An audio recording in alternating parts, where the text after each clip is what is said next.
স্কুলে যাওয়ার কথা ছিল রামিসার, কিন্তু স্কুলে যাওয়ার সময় গনিয়া আসার পরও রামিসাকে আর খুঁজে পাওয়া যাচ্ছিল না।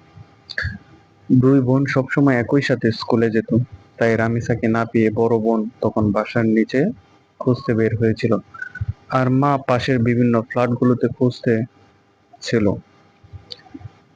পাশের ফ্ল্যাটে খুঁজতে গিয়ে মা দেখে দরজার সামনে রামিসার একটা জুতো পড়ে আছে, আরেকটা জুতো মিসিং। জুতো দেখে মা মনে করেছিল হয়তো কোনো কারণে এই বাসায় গিয়েছিল। রামিসার মা তখন দরজায় কয়েকবার নক করলো, কিন্তু কিন্তু দরজা খোলেনি। এক পর্যায়ে ধাক্কাও দেয়, কিন্তু তাতেও দরজা খোলা হচ্ছিল না, বরং ভিতর থেকে শক্ত করে দরজাটা লাগিয়ে দেওয়া হয়েছিল। দরজা না খোলায় রামিসার মায়ের মনে সন্দেহ হতে থাকে। চিৎকার দিয়ে আশেপাশের ফ্ল্যাটের সকলকে ডাক দিয়ে এনে 999-এ কল দিয়ে পুলিশ আনা হয়। পুলিশ এসে দরজায় ধাক্কা দিয়ে যখন তারা খুলতে পারল না, তখন তারা দরজা ভাঙার পরিকল্পনা করে। অনেকক্ষণ প্রচেষ্টা করার পর দরজা খোলা হলো এবং উপস্থিত সবাই দেখতে পায় রুমের চারিদিকে রক্ত ছড়িয়ে ছিটিয়ে আছে। রক্তের উৎস খুঁজতে গিয়ে পুলিশ খাটের নিচে তাকিয়ে দেখে মাথা ছাড়া একটা ছোট্ট মেয়ের লাশ অসহায়ভাবে পড়ে আছে। পুলিশের লোকজন তখন পা টেনে সেই লাশ বের করে। রামিসার শরীর পেলেও কাটা মাথাটা আর খুঁজে পাওয়া যাচ্ছিল না।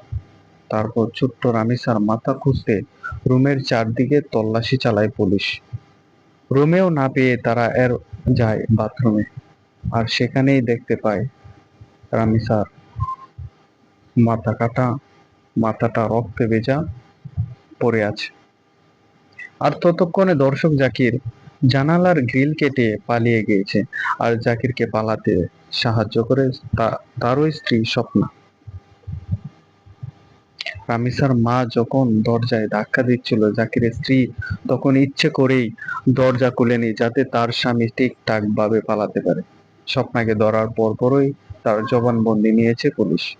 স্বপ্না জানিয়েছে তার তার স্বামী জাকির বিকৃত যৌন লালসা পছন্দ করত, তার সাথেও এমন পাশবিক নির্যাতন করেছে।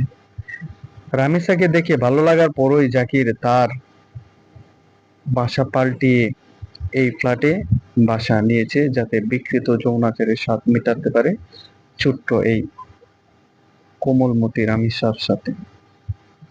জাকিরের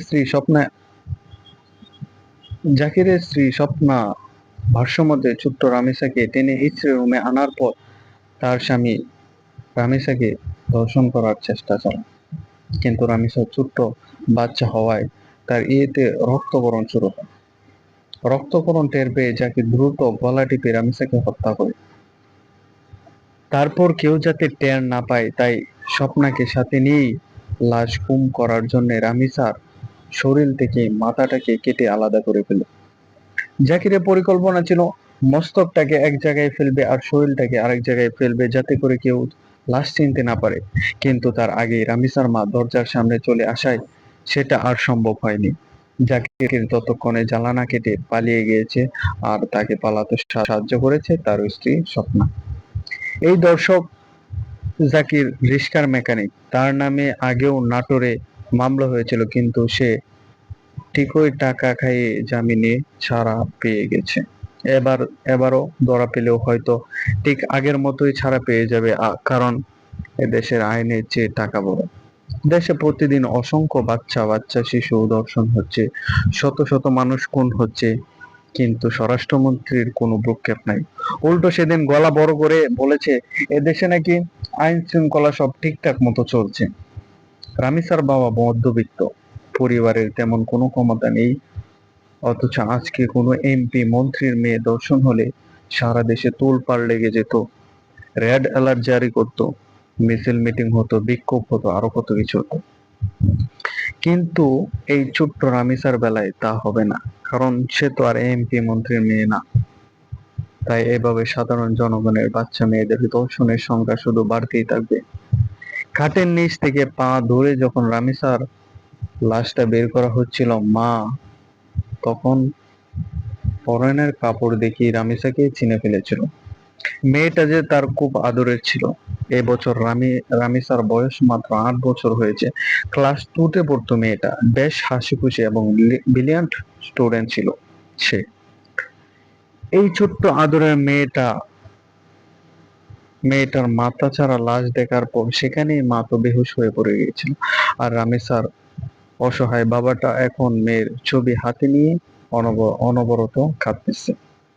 দর্শক জাকির আগের বারের জামিন পেয়েছে, এবারও ঠিক জামিন পেয়ে যাবে। আরামায়েশে ঘুরতে থাকবে আর নতুন শিকার খুঁজবে। দিন শেষে আমরাও সবকিছু ভুলে যাব, কিন্তু রামেসার বাবা মা তারা তো ভুলতে পারবে না। তাদের চোখে আজীবন শুধু বেঁচে উঠবে তাদের ছোট্ট আদরের মেয়েটার মাথা কেটে শরীর থেকে আলাদা করে খাটের নিচে ফেলে রাখার দৃশ্যটা।